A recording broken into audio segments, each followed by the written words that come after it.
Well, hello everyone, and welcome back to the Great Ace Attorney Chronicles. Previously, we managed to conclude a session of trials, and now it's back to investigating. We managed to prove that street urchin Gossip was actually the 40-something-year-old man, Daily Vigil, whose wife was, reported him missing. So, Vigil was fired from the prison 10 years ago for aiding the escape of the professor. And that's very interesting. And so, while Daily Vigil recuperates from the sheer trauma of being forced to remember exactly what happened on that fateful day, it's kind of grim, we're back to investigating. So, let's strike up a conversation with Iris, shall we? So, how did it go in court this morning? Well, we still don't know the truth about what really happened, but one thing's increasingly clear. Lord Van Zieks definitely didn't do it. Oh, goody! Yes, that's right. We managed to uncover several new facts as well. Oh, really? And there was another development too. Kazuma. Yes, it's quite clear now that Kazuma-sama is not himself. The way he's acting, it's almost as if he's possessed. I know. I mean, at the end of the proceedings earlier, he was like a bloodhound the way he was chasing down Mr. Vigil's forgotten past. He's not normally so mercilessly persistent.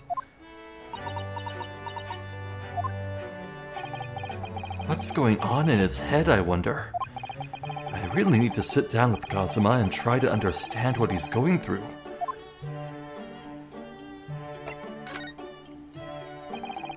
If Gregson was really murdered the day before his body was discovered, then Lord Van Zieks has to be innocent, you see. What? The day before? Well, that should be easy enough to work out just by examining the corpse, surely. Yes, you would expect so, but curiously, no time of death was included in the autopsy report. Huh, that is curious. You know, hold on. Do you suppose, what was the name of the coroner? It was someone new. Maria Gori. Do you suppose that could be the assistant that Courtney Seath had with her?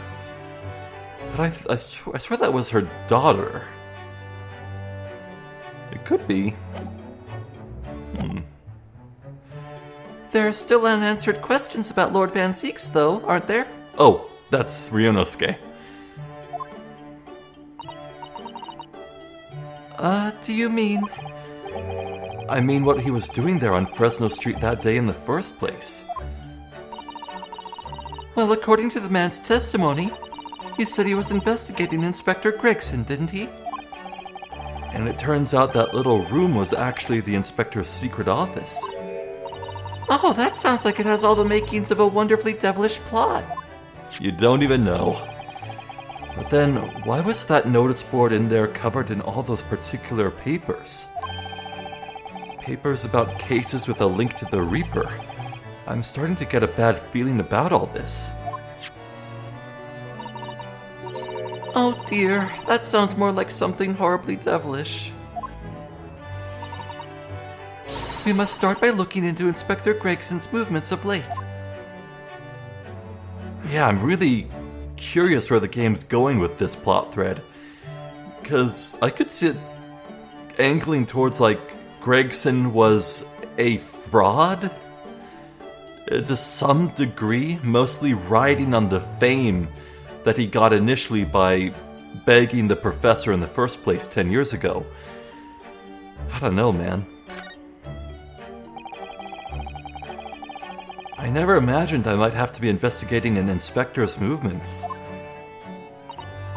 Well, according to the entry in his diary, He was carrying out an incognito investigation of the Red-Headed League the day before his death. Oh, you mean he was doing the same as Hurley? Well, Mr. Sholmes was trying to apply, whereas the inspector was supposed to be investigating. I do wish it had been the other way around. Anyway, as it turns out, the inspector who went to investigate the Red-Headed League that day wasn't actually Gregson at all. It was Mr. Vigil in possession of Gregson's identification. Huh. You know what that sounds like to me? Establishing an alibi. Oh my! Yes, you're absolutely right, Iris. But why would Gregson need an alibi? It would appear that the inspector had something to do that he wished to keep secret. I don't believe it. I always thought he was just a harmless lover of fish and chips. But perhaps they were seasoned with something a little more potent than salt and vinegar. I think perhaps we should try to move away from food analogies. Well, anyway, if Lord Van Zieks felt the need to investigate Gregson... Yes, I agree. We must try to find out what he knows. How's Mr. Vigil holding up? Vigil, you say? Isn't that the name of the lady who came to visit Hurley yesterday? That's right. To ask Mr. Sholmes if he would help her to find her missing husband. Only Mr. Sholmes had completely passed the buck to us. Actually, didn't you say that Mr. Vigil had been taken to hospital? Do you know which one? Ah, it's St. Sinner's. I'm starting to wonder if all the other hospitals in London have closed down. But that's amazing, Runo. You found the lady's husband already. Well, I suppose I have, by accident. And 10 years ago, while Mr. Vigil was the chief warder at the prison, he was responsible for overseeing the professor's incarceration. No! So when the convict escaped, he was held responsible and immediately dismissed. Sometimes I really don't want to grow up. There's more. For 10 years after that, while he was ostensibly working as a peddler, he also had another secret job. He was paid by Gregson to be his stand-in, to impersonate the inspector. To impersonate Gregsy? But why? I have absolutely no idea. Oh, Ginny was right. I'm starting to think all adults are up to no good now.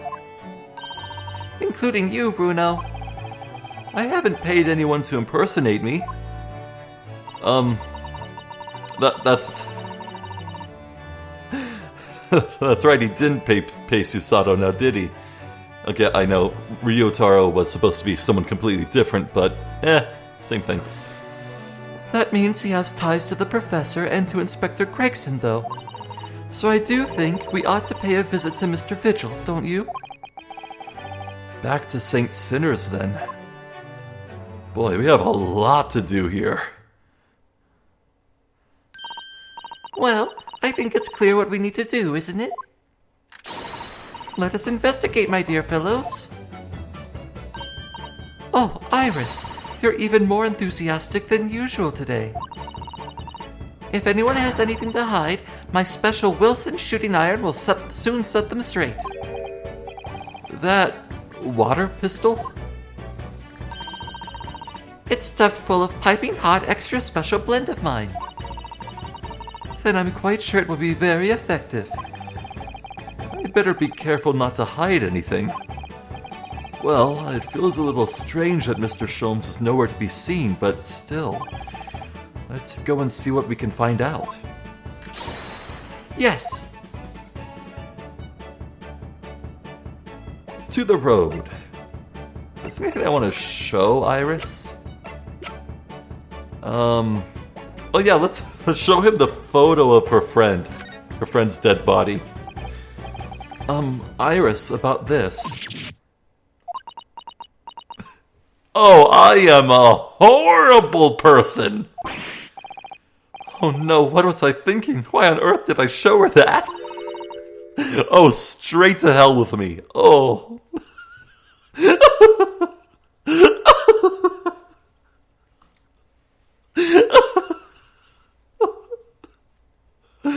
Oh, I just showed a little 10-year-old girl the bloody corpse of her friend. Oh, man!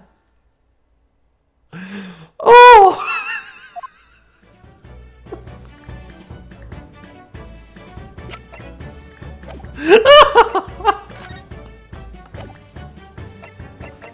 Okay.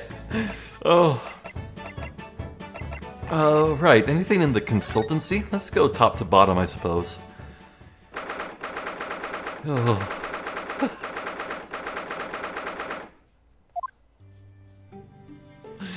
Oh, anything to say here? Yeah. Are you all right, Mr. Naruhodo?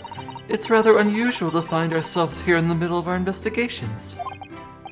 It's just occurred to me that I might have forgotten something when we left this morning. Please don't worry. As long as you continue to investigate thoroughly, you won't go far wrong. Oh, yes, of course. I must get back to work as soon as possible. Right. I'm glad this is at the top of the list. Hello. It's my two favorite people.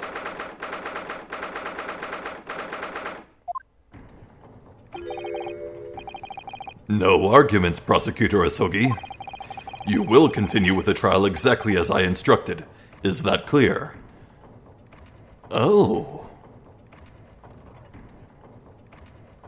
Strongheart gave Cosma exact orders on how to behave during the trial? And Cosma's trying to fight against that? Perfectly. It's Kazuma-sama. Defying Lord Strongheart by the sound of it, he never did know when to back down.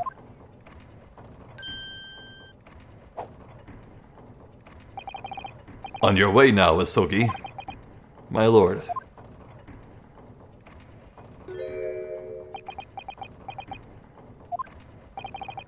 Kazuma left without a word? He left without saying a word. Yes? What are you doing here? Oh, I was just hoping to ask you a few questions if you wouldn't mind. I wanted Van Zieks' trial concluded today. But Prosecutor Asogi's unwelcome inquiries are going to make it take longer than necessary. Unwelcome inquiries? As a result, I'm losing even more precious time. Currently 2 hours, 55 minutes, and 41 seconds. 42, 43. Then we must resolve everything before 3 hours have passed, Mr. Naruhodo. In a miraculous not even 5 minutes? Anyway, I can't let the man's obvious bad mood put me off. I need information.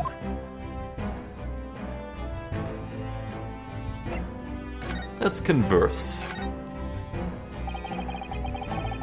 Does Prosecutor Asogi believe that Lord Van Zieks is the Reaper? I wouldn't know. It was 10 years ago, in that fateful close trial, that Lord Van Zieks made a name for himself among the judiciary. But the next trial he fought, he lost. It meant the ringleader of a criminal organization was acquitted, thanks to all the jurors being under duress. But that's awful. The man's freedom was short-lived. He lasted just 3 days.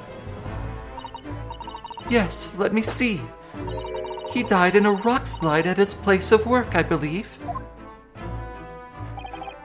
Correct. That was the inauguration of the Reaper of the Bailey. And people believed Lord Van Zieks was responsible. He was brought to trial himself, but it was shown to have been an accident. So he must have had a solid alibi then. Nevertheless, the mysterious deaths continued. In total, 16 persons perished in unusual circumstances, ostensibly at the hand of the Reaper. That's a long run of coincidences. Well, the Reaper's true identity may well be revealed by this trial. And the impact that revelation would have on the British public cannot be understated. Is that why it's a closed trial? Precisely.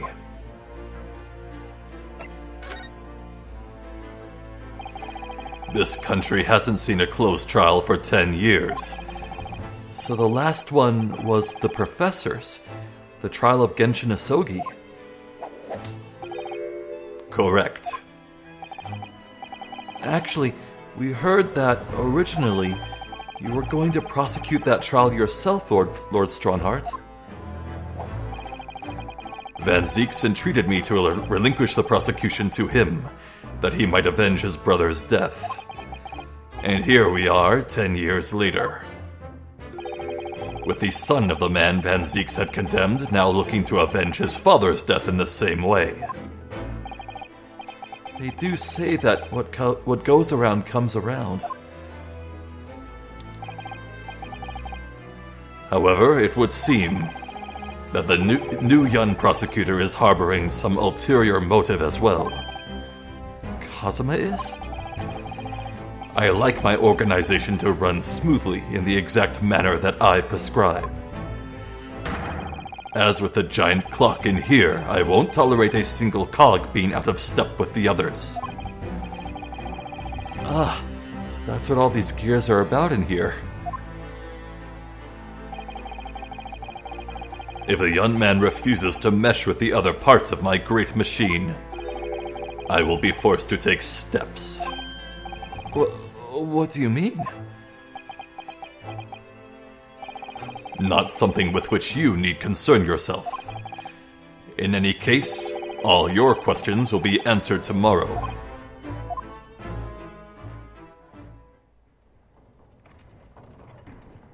Oh. No extended dialogue? Okay. Now I shall have to ask you to excuse me. As of this moment, I've been delayed from attending my next meeting by precisely 3 hours. Oh my, that is a long time.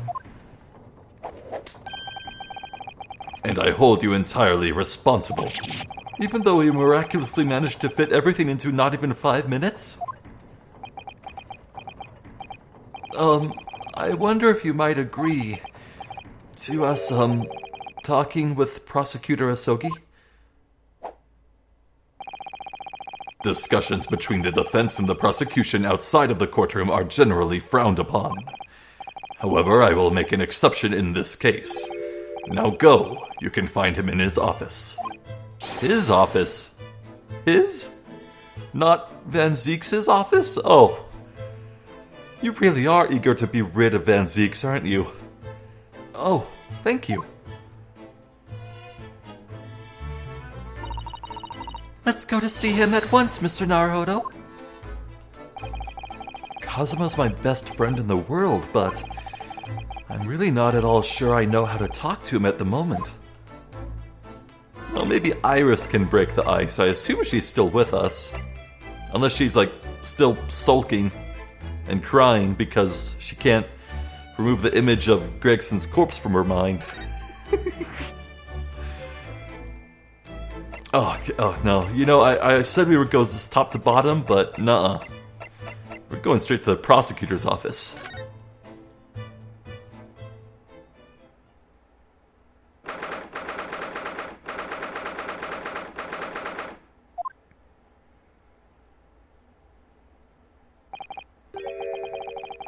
So, this is the office of Prosecutor Asogi now, is it? Kazuma-sama is doing so well for himself. Even though he's always forced to kneel on the floor, Japanese style, in that dark corner. It's his habit to sit Seiza style whenever he's working.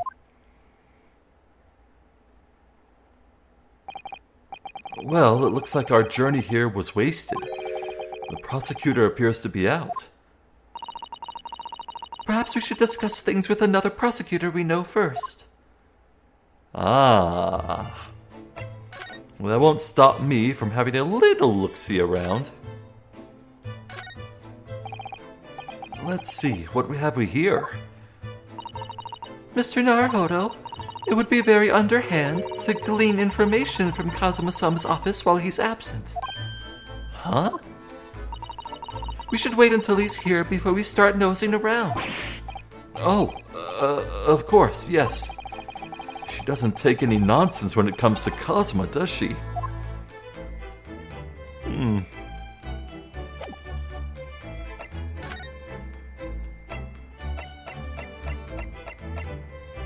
Alright. So, these are grayed out. Can we not go here? Yeah, no business that would require a visit here. Okay, Fresno Street, the prison, or the hospital? You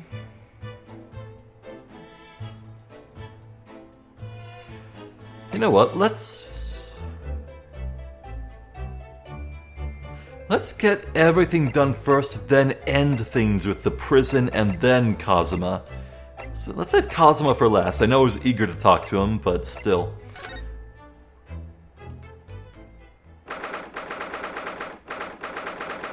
Boy, this room looks familiar.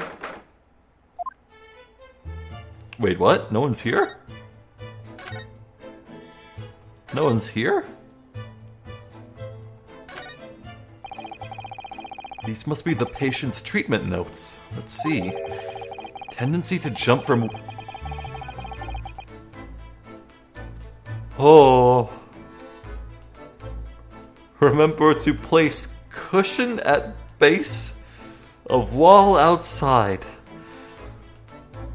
Oh. Aren't we a story up from the ground here? Oh dear, poor Mr. Vigil. I can't help feeling that there's a better solution to the problem than a cushion, though. Finding something you lost isn't always a happy experience, it turns out. Pursuing the truth can be a very dark business sometimes, can't it? Yes, I'm afraid it can. Wow, that felt like a punch to the face. Oof. This notice caught my eye before, actually. I suppose it's some sort of slogan for the ward. A cheerful welcome message, perhaps. Let's see. Pay with good cheer, leave with good cheer. Well, look at that. You were spot on, Miss Usato. It is full of cheer. I wonder how many discharged patients pay their medical bills with good cheer, though. Once I had to have a very painful injection when I fell ill with a cold. I felt awful already, so why did I have to suffer the sting of the injection as well as the bill? I yelled at the doctor. Oh dear, what terrible treatment. Yeah, treatment of the doctor.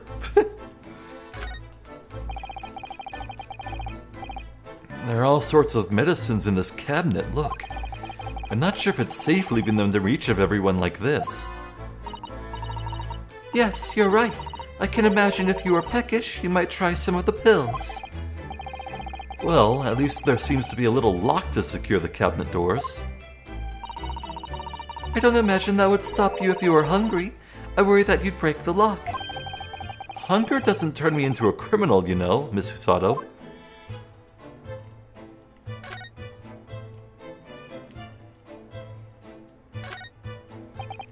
Ah, look, a pair of crutches. Before we came to Britain, I hadn't realized they were used here as well. I imagine they were imported into Japan from Great Britain in the first place. Oh, so no one in all of Japan broke a leg before their arrival? Anyway, the sight of these things doesn't bring back good memories for me. Oh dear, did you injure yourself once and need to use some? When I was little, I thought they looked fun, so I borrowed a pair to play with. But then I slipped and sprained my ankle. I see. They contain powerful magic, those wooden staffs. The power to heal and the power to harm. I think a certain cheeky little boy managed to cause the harm all by himself. Oh boy. I have a history with leg injuries. I inherited extremely weak knees from my grandfather, rest his soul. I have dislocated my kneecaps on, I think, 3 occasions in my life. One, I was like 11 or 12 years old and happened to be at the bottom of a pig pile. Like the very bottom, me on the ground, on carpeting, and a few other children on top of me. One shifting weight later, and boop! Oh boy. And of course it took a while for the kids to get off me and reduce the weight of it. But thankfully my knee popped back into place. The next time... Boy, I won't forget, I was just in the kitchen, standing next to my mother talking with her. I was sipping a glass of water, looking out the kitchen window at the yard. And I just shifted my weight in the wrong way, and my kneecap dislocated all on its own, just like that. I was just standing there. Thankfully, that happened when I was like 14 or 15, and it hasn't happened since. I'm 29 now, but I will never forget the pain. The very first time I ever dislocated my kneecap, though, I actually completely forget when that happened.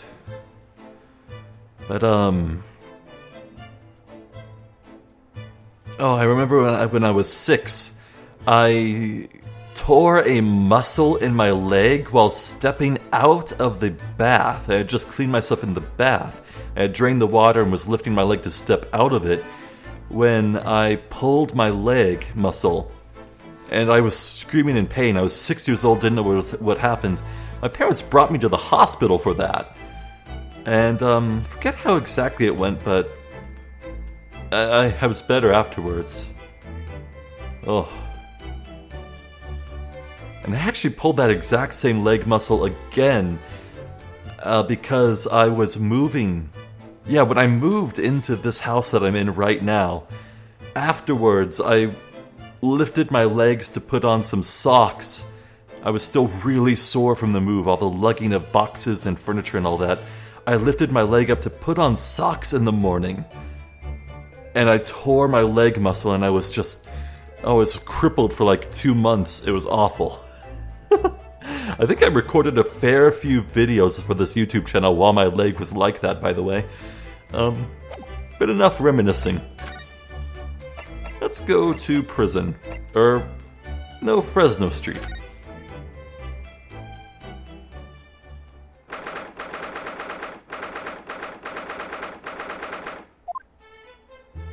Huh. No one really here to talk with either? I mean, there's not much new.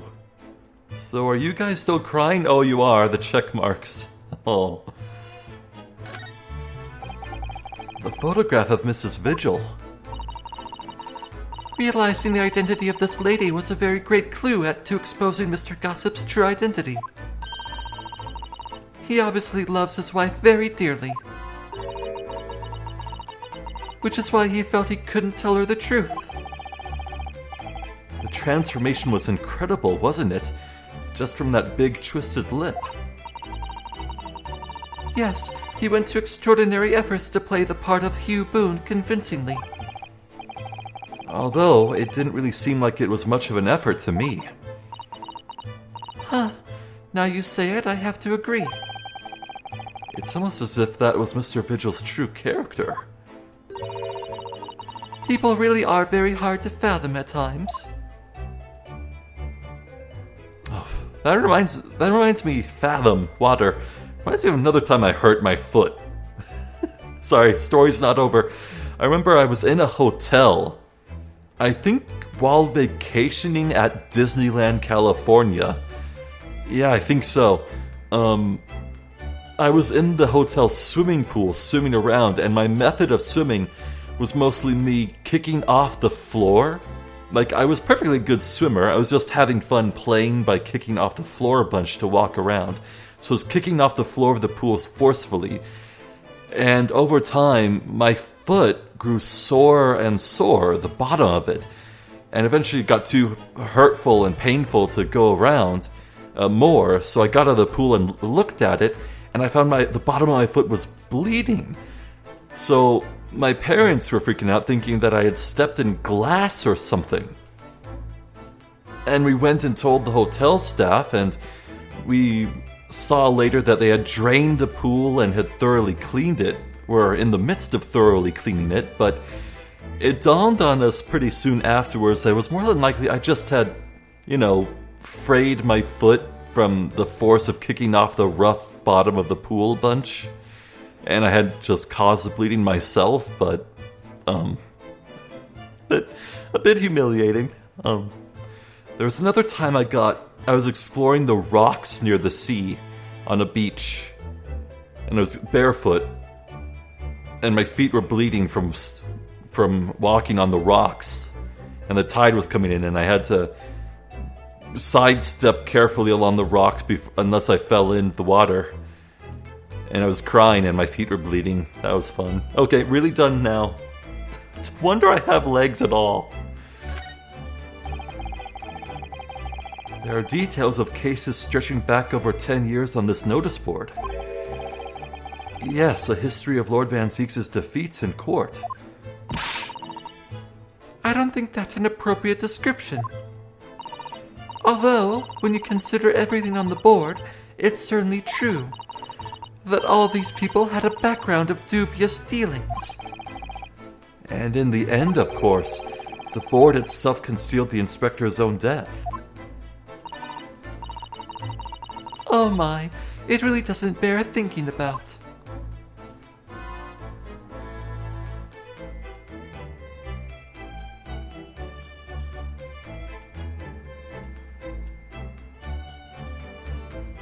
Do you suppose Gregson was the Reaper? He could be. Needing an alibi all the time. He was off doing something somewhere and certainly keeping track of everything the Reaper did. Everything Van Zieks did, rather. Could be him. I don't know. If it turns out that Gregson didn't actually die in here at all, where on earth could he have been killed? Well, one way or another, we must find out, for the inspector's sake. You look awfully pale again today, Mr. Naruhodo. Sorry. When I start thinking it all through, I conjure up some horrible images in my mind. Your imagination is the culprit here, then. Most certainly guilty.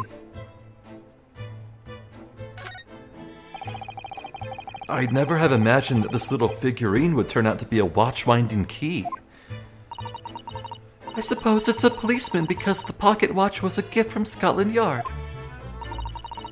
It seems there was much more to Inspector Gregson than we ever realized. He was clearly a brilliant man. It's the fish and chips that threw us off. I feel as though it ruined his image. I really don't think we should blame one of Britain's staple cuisines.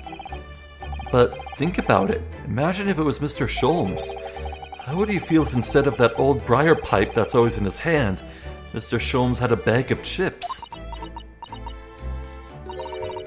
Rather disappointed, if I'm honest. Exactly. Let me put it like that.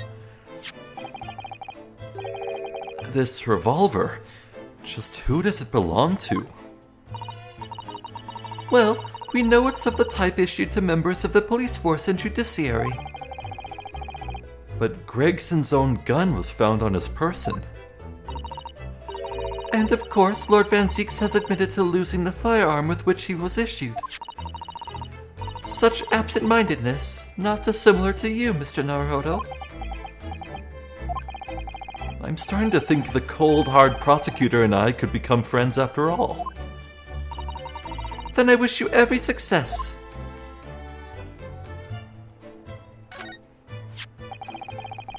It catches your eye as soon as you enter the room, doesn't it?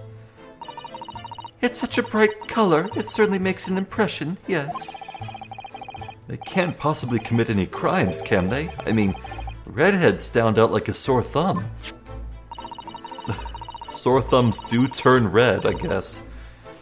I'm afraid with our jet black Japanese hair, we stand out almost as much here in London. I suppose that's true. You mustn't think of committing any crimes, Mr. Naruhodo. I wasn't.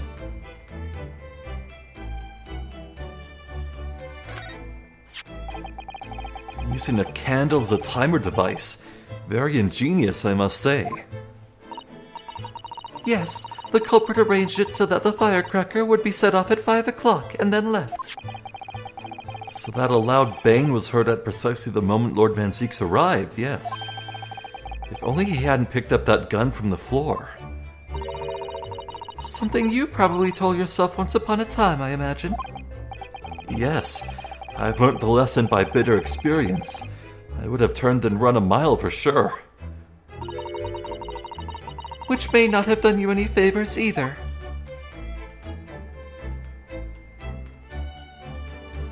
I am afraid to run. Because of the knee, you see. Alright. I think I did this in the worst order possible. Prison.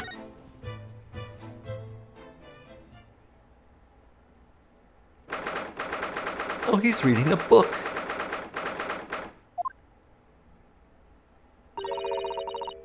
Lord Van Zieks is reading a book. Look. He doesn't seem like he wants visitors, does he? But he must have noticed that we're here, surely. Do not call me Shirley. What do you Nipponese want? That's no way to greet the lawyer who's trying his hardest to prove your innocence, is it? Perhaps not. Huh? I apologize. So, what can I do for you, Mr. Naruhodo? Well, that was easy. Lord Van Zieks, speaking earnestly. Oh, the fog will lift over London for the first time in months tomorrow. This does feel very, very strange.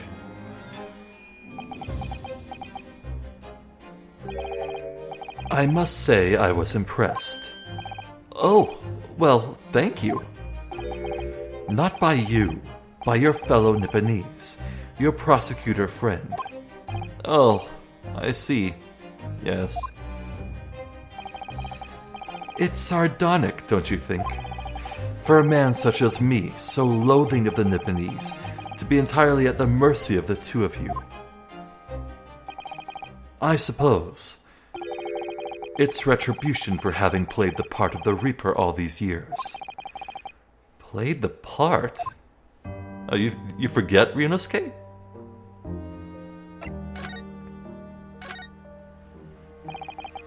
You once told me that you gladly allowed people to believe you were the Reaper, because it helped reduce the amount of serious crime that took place in London. If keeping quiet and playing the part benefits the cause, a cause I myself am committed to pursuing, then why would I choose to say anything? But the henchman of a criminal killed by the Reaper attacked you only the other day. And that was just the most recent of many attempts on your life, wasn't it? Someone is clearly profiting from your silence about all this. Someone is using you. Believe me, ever since the Reaper first appeared, I've been doing my utmost to expose him. Or rather, expose the organization. Oh! Ah, it's a whole organization. It's inconceivable that all of those accidents were orchestrated by one man. No, the Reaper always appears to have very accurate information about the accused in each case, which can only mean that somebody at Scotland Yard is involved. Someone at... You can't mean... It's taken me many years, but I finally identified the central figure in this Reaper organization. Tobias Gregson. Mm-hmm. And I just figured that out too. No! No! Gregson? The Reaper? Oh, here we go. So, the reason you were investigating Inspector Gregson is because you intended to expose him as the Reaper? As I said, the Reaper of the Bailey is no single person. It's a highly secret organization with close ties to Scotland Yard. But there's no doubt that Gregson was a key member of that organization. Oh my god, this is literally the Yatagarasu all over again. Like, right down to a graying detective being part of it. Oh my god. What the... Okay, well, that was a good trick they pulled, so I don't mind seeing it a second time. I don't believe it. Are you saying that Gregsy, that he was behind all those awful criminals meeting there? Gregson didn't do the dirty work himself. Oh. He was the tactician. His job was to covertly investigate the marks and plot their assassinations. In order to do that without arousing suspicion, he irregularly needed a firm alibi. Which is where Mr. Vigil came in, posing as the inspector. Vigil knows nothing of the Reaper, but the room he rents on Fresno Street was almost certainly the headquarters of the operation. Gregson would have met the assassin there for briefings. So we don't actually know who carried out the killings then. Actually, I do have a name. You what? Well, if you can name the man, you have the true identity of the Reaper already then. Or if I can name the woman. Oh. She's a young woman by the name of Asa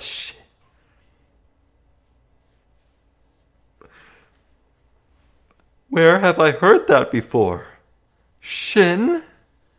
Also, god damn it. God fucking damn it. Assassin? Really? Oh, so that's also, that's Japanese. Wait, what? Shin? Miss Asa Shin, the true name of a terrifying killer I know only too well. Oh. Wait, wasn't she British? No, she was Japanese, wasn't she? And that... Oh, I'm so confused. I forget all these details. It's been months for me.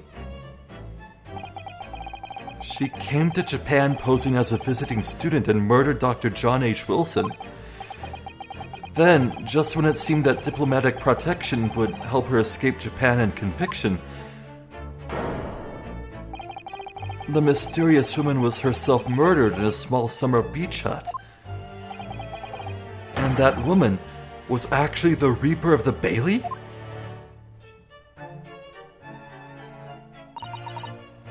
Mr. Naruhodo, this perhaps isn't the place to discuss.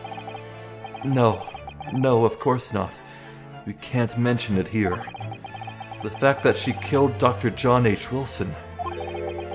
Because Iris doesn't know, and it's very likely that the man was her father. Asa Shin, I should let Father know at once. Yes, I agree. You could just speak Japanese.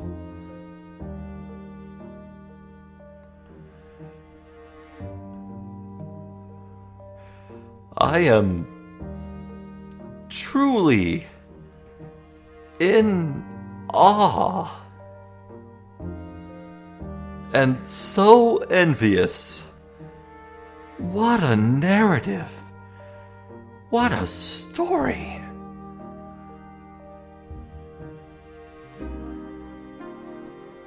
Oh, man.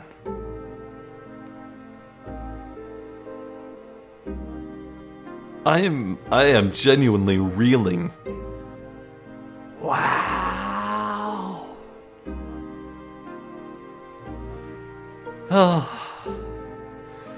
And you gotta love, amidst this sheer mastery of writing skill, this culmination of plot threads finally coming together to show the reader the truth of what has laid under the surface, this immense tapestry we're now finally seeing for the first time. They're still simultaneously giving us the most stupid puns possible. Oh, Ace Attorney, I love you so much.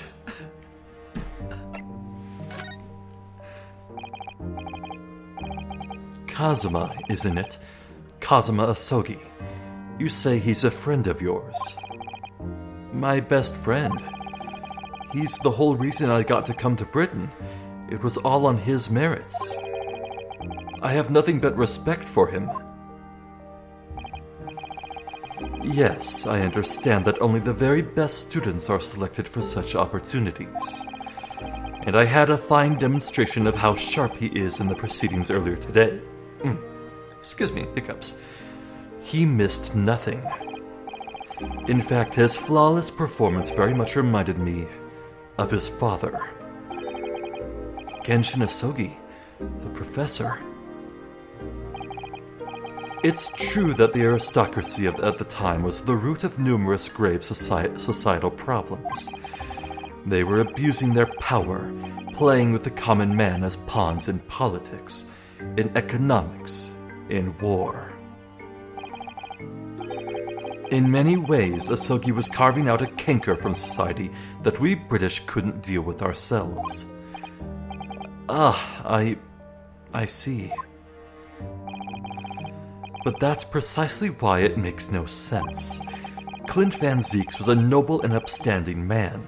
He wasn't corrupt. Why did that damned Nipponese have to go and take my brother's life? In spite of having once saved mine. He saved your life? How did that happen?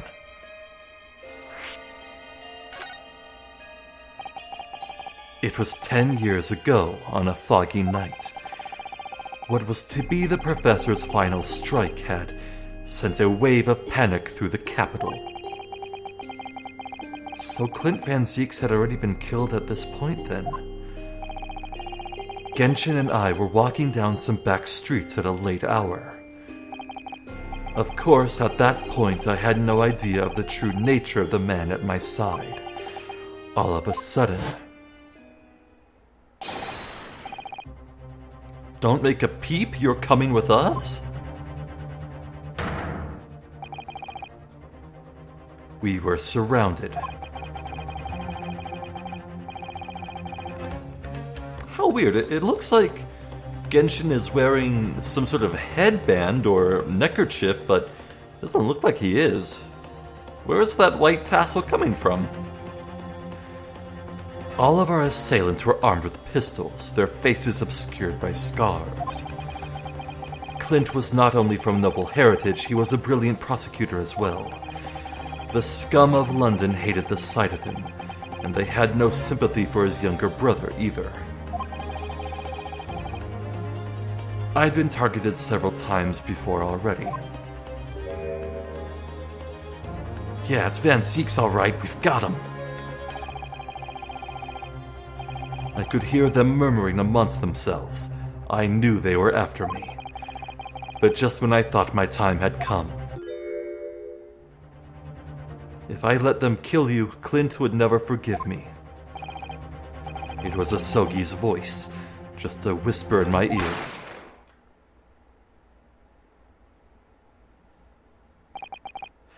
After that, I don't remember exactly what happened. The next thing I knew, there was silence all around. Genshin lay on the cobbled street.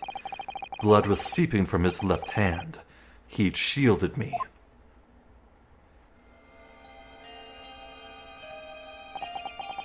Two days later, they arrested him, on suspicion of being London's most notorious mass murderer ever, the Professor.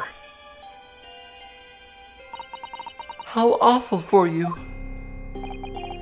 All at once, I lost the brother I revered and the foreign friend I held in such high regard.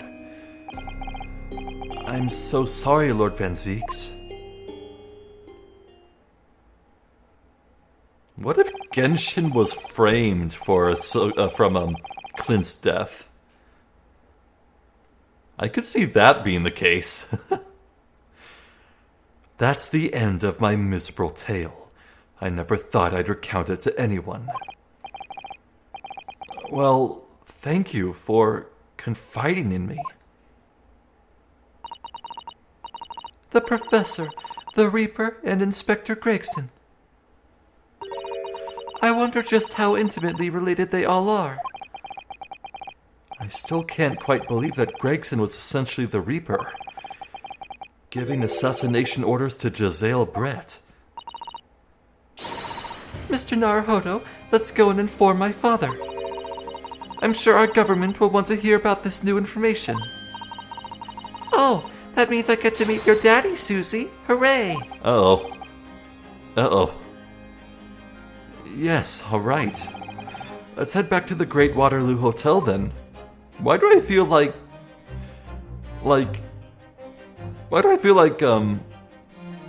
Professor Mikitoba's gonna be like, oh, Iris Wilson, you must be the daughter of my dear departed friend.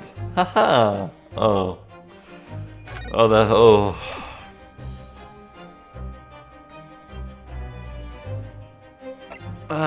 Well, you know how it is. I would be remorse to begin some new little story bit right here with only 8 minutes to go.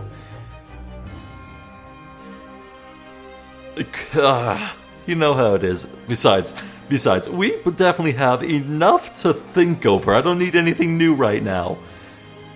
Oh, man. Wow. What a game. Alright, oh, man. My journey with the Ace Attorney franchise, it gets better and better. Okay, well, not necessarily true. I liked Ace Attorney 2 a bit less than Ace Attorney 1. And, Ace Attorney 3, Trials and Tribulations, it didn't have the highest highs. It didn't have highs that were higher than the first game's highs, but it was still solid all around. Then, Ace Attorney 4, Apollo Justice, chef's kiss. I know that game's divisive, but me, I loved it. I loved all of it. I loved everything. I loved the plot. I loved the revelations. Oh, man. Great game. Can't wait to get back to Apollo, by the way.